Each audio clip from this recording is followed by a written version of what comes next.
ওইছে জমের জ্বর। এর লেগে কি একটু আনারস কিনতে গেলাম। মানুষে কইছে যে আনারস খাইলে নাকি জ্বর মর ভালো হয়ে যায়, পেঁপে খাইলে জ্বর মর ভালো হয়ে যায়, আমরা খাইলে জ্বর মর ভালো হয়ে যায়। একটু আনারস কিনলাম। আর আনারস আমাগার দাম হইছে ১০০ টাকা। তা চিন্তা করলাম যে জ্বর যখন হইছে ১০০ টাকা কিনা খাওয়ান যায়। যাই হোক ১০০ টাকা কিনলাম, তৌফিক দিয়েছে ১০০ টাকা লেগে ১০০ টাকা কিনলাম। এখন গেলাম পেঁপে কিনতে। ও মাইরে মাই, পেঁপের দাম যে ১৩০ টাকা কইছে। ও আমার খাওয়া লাগবে না যদি বাচ্চা দেয় পেঁপে, আজীবনে গাছ লাগাইয়া রইয়া এইপর খামানে একটা পেঁপে এটার পেঁপে এই ১২০ টাকা দাম। এই যে কি মানুষে খাইতে পারে? জ্বর খর হইলেও বিপদ, এক্সের বিপদ। ডাক্তার গো সুবিধা, আমাকে বিপদ। এ কয় ডাক্তার কয় ফল খান, হ্যান খান, তেন খান, জ্বর হইলে পরে।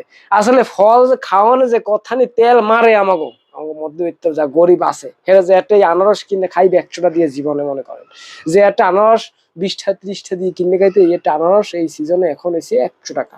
বুঝছেন? ১০০ টাকা, ১০০ টাকা, ১০০ টাকা। এর কম কিন্তু নাই। কইছি ১০টা মামা কম নেন, হ্যাঁও নেবে না। যে এই আনারস দিয়ে কি করবে? খাইতে হইবে। জ্বর একটু যদি কমে কমে। আর ঔষধ আনছি এলে ২৫টার ঔষধ আনছি, প্যারাসিটামল খাও কায়দা মতন। ২৫টার ঔষধ খাইয়া আর এই লাগে ফল খাইতে হইবে ১০০ টাকা।